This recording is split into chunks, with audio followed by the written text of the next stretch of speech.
Hi guys! Another mini vlog. For today's video, uban ko ninyo mo ato mag-restaurant. Pizza night, taghagad akong kauban sa work. So while waiting sa iyaha, nag-video-video muna ako.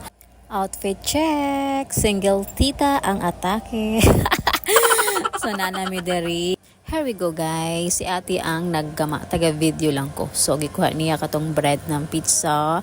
Putangan niya mga seasoning. Gusto niyo mong putan yung asin bitchin. Ikaw mag-decide kung unsay gusto nimo siya ba or maghanap na ka og bago. This time, butang na ang sauce, ang cheese. Pwede nimo butangan nag ham, beef. Nasa imuha. Nakahilera dira ang angay nimo ibutang. We decided guys na calzone ang among hinangon. Calzone, pizza lang gihapon na igura na siya piloon. I-folded ha. Dira ko nakabalo unsay calzone. Guys, kitimbang na. Uy, tagaw lang. So while waiting guys, videohan ko ni ate. Kay kabalo siya, hilig ko mga video og for the vlog. Charot, feeling vlogger yarn.